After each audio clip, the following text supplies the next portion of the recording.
going on, YouTube? Back to make another video. This is going to be the last of my expansion tests for shooting into the gallon of water, at least.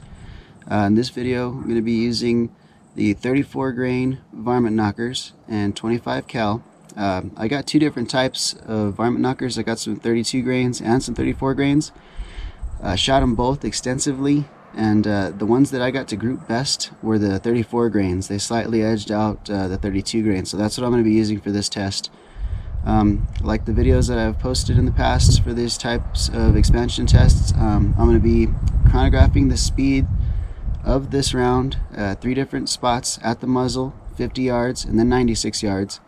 And we're going to also be shooting into a gallon of water, and just past the gallon of water we're going to put a 5-gallon bucket full of loosely packed clothes in order to catch the slug and examine it and see how far it expanded from its original diameter. So far I've done the hybrids, and that did really good. They actually fragmented at 50 yards at the speed that I was shooting them at. I was shooting them at like 930, 935 out of the muzzle. And I was surprised that they fragmented even out to 50 yards, and even out to 96 yards they still mushroomed completely. Flake or two probably did actually come off at that distance. So if you're shooting them out of anything other than like the impact or something that's, can shoot them at 1,000 feet per second, you're still going to get good performance out of those. Now in the past, I have a 30 caliber impact with the power plenum, and there's obviously no hybrid slugs in 30 caliber yet, and I hadn't had good luck with the Nielsen's as far as expansion.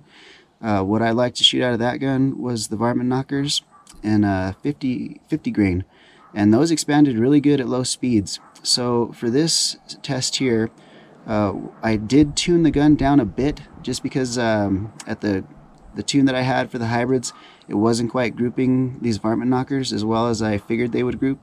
So I went through like about 300 of these slugs back and forth, and fine-tuning up and down on the hammer spring and up and down on the regulator and whatnot, and I finally got a pretty good tune. So I believe we're going to be shooting somewhere around the 850s with these, but like I said, we'll chronograph it at the muzzle, and then we'll chronograph it at 50 yards, chronograph it at 96 yards, and each distance we'll shoot into our gallon and we'll check for expansion. So what I'm really testing for is to see the potential of what this round will do. If I hit a solid target, what the diameter of the slug is going to expand to compared to our starting diameter. Now if you're shooting something, a little sparrow, I wouldn't expect to get the same type of expansion that you're going to get shooting into a gallon of water. But I am going to do a ballistics gel test, probably the next video. I might have an accuracy video coming out before then, but the next ballistic testing video will actually be into some ballistics gel that I make. So that'll be coming up in the future, but let's go ahead and get started. The first up we're going to do is test our muzzle speed through the chronograph, and then we'll shoot into a 5-gallon bucket of water, and we'll take a look at the slug and see what it's doing. Okay, to start this test off, let's go ahead and shoot point blank pretty much. I got the chronograph right up at the end of the shooting bench here. We'll take like 3 shots to make sure we're consistent, and we'll clock that velocity, and then we'll go ahead and shoot into our 5 gallons of water after this and see what our expansion is. So let's take a few shots and see where we're at.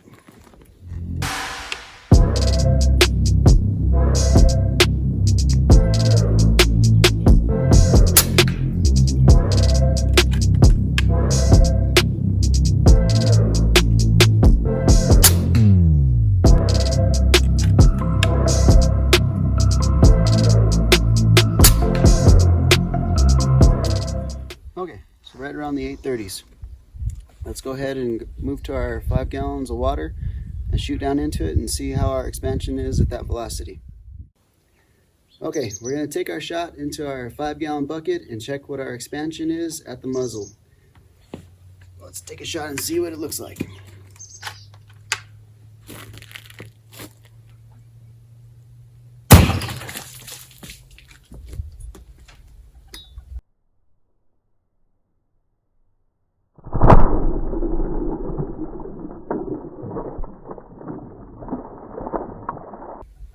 Let's check it out.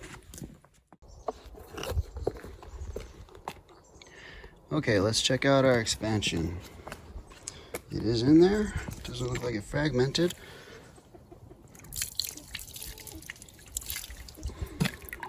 Okay, so it mushroomed quite a bit. Almost came apart. Let's take it over here. Now, here for comparison, this is the Varmint Knocker that I'm shooting. This is a hybrid slug that kind of use it as our control because we've already shot this. And the Varmint Knockers are very soft.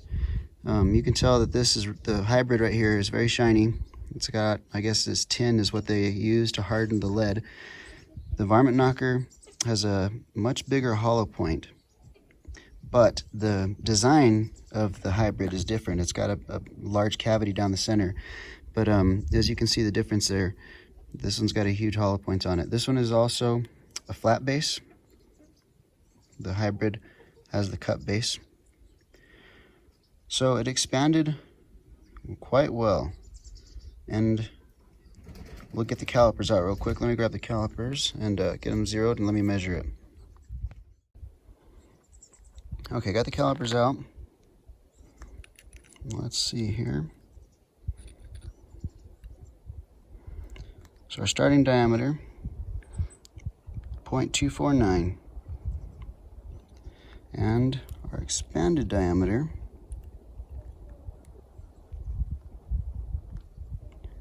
is 0.48. So almost a 50 caliber from 25, so almost doubled its size. And you can see it's kind of pushed back. So if we flatten that out, while it expanded, it must have hit a larger diameter than that. And this is very soft, I can bend it back out. But as you can see, it did what it was supposed to do. Exactly what it was supposed to do. Okay, let's move the distance out to 50 yards. And we'll move the chronograph out to 50 yards and we'll take a shot and see what our speeds are at that distance, and we'll shoot into our gallon of water and see if we can catch it. Okay, I got everything moved out. The chronograph is out at 50 yards. I've got a target behind the chronograph so I can kind of put a 3-shot group just to kind of give me an aim point. I'm going to take 3 shots and see what kind of numbers we come up with.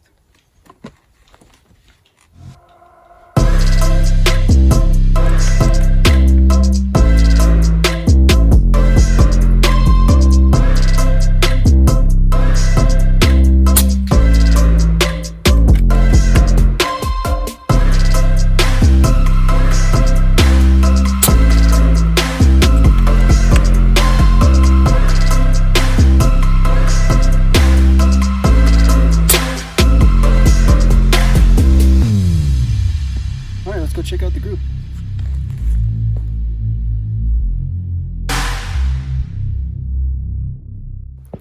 It looks like we got some numbers on the chronograph.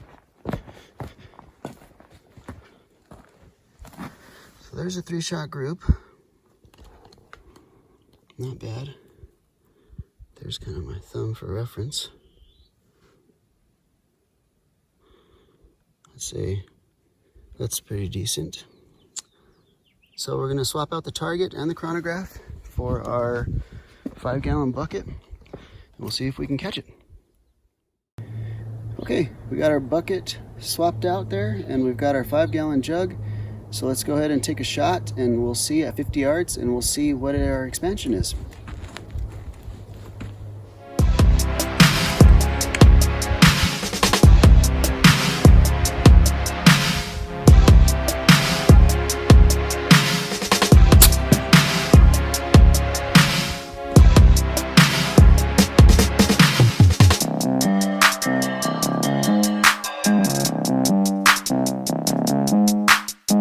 Let's go check it out.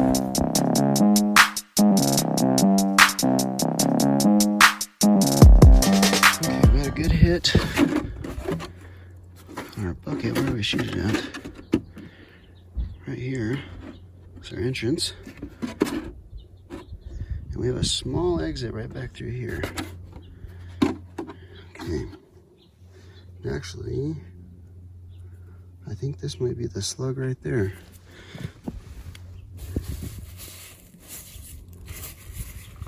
I don't think it went through.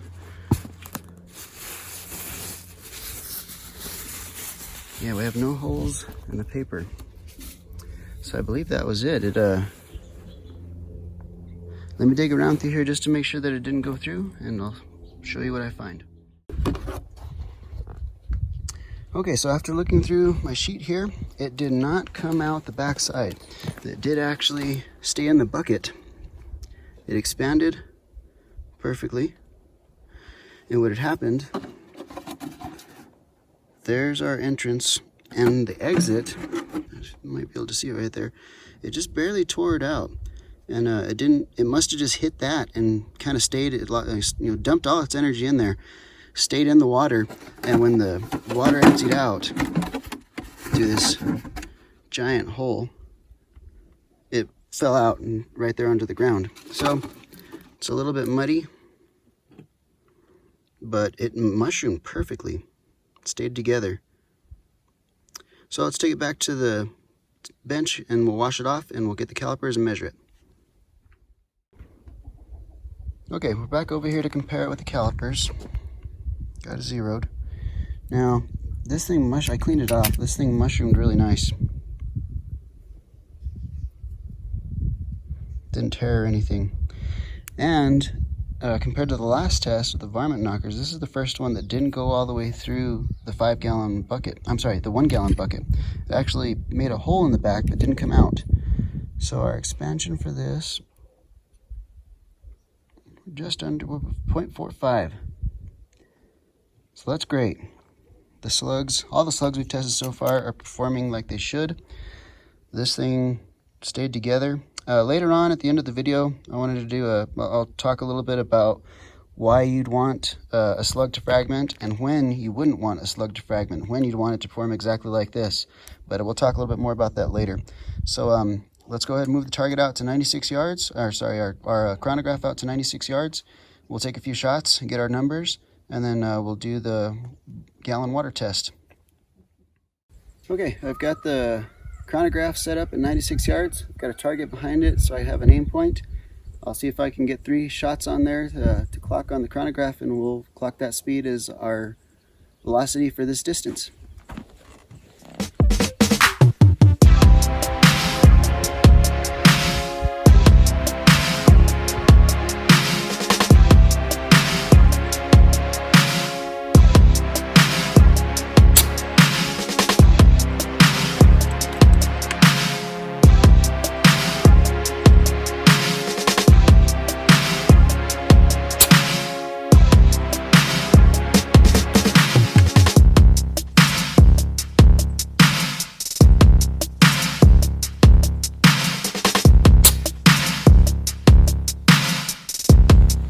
All right, let's go see if we got some speeds on the chronograph.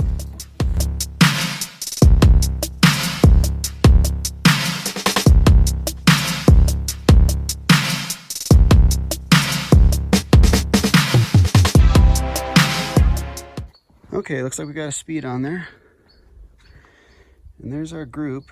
Wasn't the best of the groups, but I was just aiming for the center. I don't really have this sighted in for this distance, so I took one sighter shot aiming at the center here and pretty much hit center, so that's what I went with. But not a terrible group. I wasn't shooting for groups, just not to shoot my chronograph. So we got our speed clocked. Let's swap everything out with our gallon of water and our 5-gallon bucket of clothing behind it. Okay, we got our 5-gallon bucket behind our 1-gallon bucket of water, and we're going to take our shot at our clocked speed and see what our expansion is.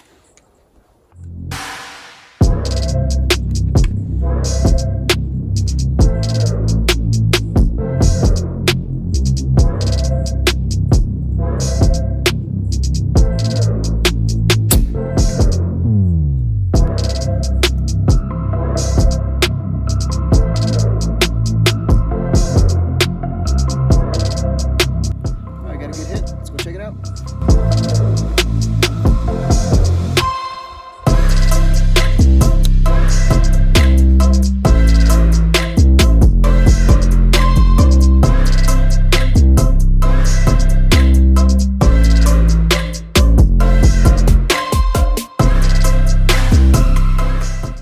Okay, we got a good hit.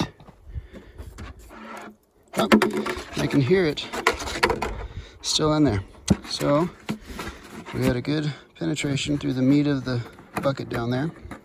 Or, sorry, meat of the gallon. Let me see what this looks like.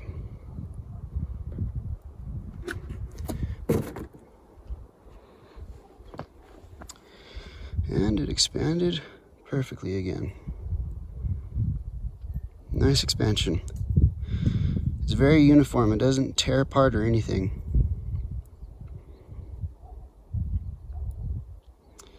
Get to focus there. There we go. So, looks like it's doing its job. Let's take this back over to the bench. We'll talk about some expansion, and then later on towards the end, I'll give some final thoughts and talk a little bit about why you would want a slug that performs like this, as opposed to a pellet and as opposed to a bullet that'll fragment. So, see you in a bit. Okay, so here we are back to look at our results. I went ahead and took the calipers to our last one that we fired that stayed inside of our 1 gallon bucket, or 1 gallon jug. It didn't even leave an exit wound, didn't come out. So it definitely dumped all the energy into it. And it stayed together, which is also another interesting fact. When there's times when you're going to want something to expand, and then there's times where you're going to want ultimate destruction, where you just want to completely blow up the slug inside of whatever it is you're shooting. And I'll talk a little bit more about that here in a bit, but I just wanted to show what our speeds were at each distance. I got our expanded diameter at each distance. So even with our velocities there at 96 yards, it's still getting great expansion. So that can, another test shows that you really don't have to fire these at blitzing speeds in order to get them to perform like a slug should perform. The two main advantages of a slug over a pellet is, one, the ballistic coefficient, which you can also calculate from the numbers that we have here. You can go online and get a ballistics calculator and punch in your numbers and the distance between the two, and that'll give you your BC, or your ballistic coefficient. But you get a better BC with the slug. And two, the second advantage of it is you're going to get better energy transfer into your target, or whatever it is you're trying to shoot. With a pellet, it's just kind of designed for accuracy above all, and that's about it. With the polymags and now the Hades, those do impart part of their energy into the target, but not like an expanded slug like this is going to do, or like we saw with the hybrids, how they completely fragmented. So you get two big advantages with going with these. Now, we'll look at this for a little bit more just so you guys got those numbers there, and we'll go over our final thoughts. Okay, for the final thoughts, I kind of wanted to discuss what kind of situation you'd want to use a slug that completely fragments, and what situation you would not want that. If you're shooting anything like a pest animal, something that's a rat, whatever it is, a sparrow, something that's causing you grief there around your property, or prairie dog, something like that, you'd want to use something that's going to fragment, cause maximum damage and with very short penetration. That's exactly the case where you'd want to use the hybrids, something that's going to fragment. If you're going to shoot something like a game animal, like a squirrel or rabbit, anything else that you guys have in your area that small game that you hunt to harvest the meat, you're going to want to use a slug that expands but doesn't fragment, because that's just going to tear up your meat. You're going to have slivers. You're going to, one, do damage to your meat, and then you're going to have slivers of lead all over the place that you're going to have to pick out. So there's a time and a place to use each one of those. If you're going to be shooting like a bigger gamed animal, something like a raccoon or something like that, you're going to want to use, I would use the Varmint Knocker, a slug that expands but doesn't fragment, because what that's going to do when the slug doesn't fragment, it carries its weight and gives you better penetration. So say if you shot a heavy animal, something, let's just say raccoon size, the Varmint Knocker might go in a few inches. The hybrid might go in a few inches and fragment, and you're not going to get excellent penetration with that. That might do the job if you shoot it in the head. But say if you hit something in the vitals, like the raccoon with the Varmint Knocker, it's going to expand to its size that you want, and it's going to carry that weight through and into the animal.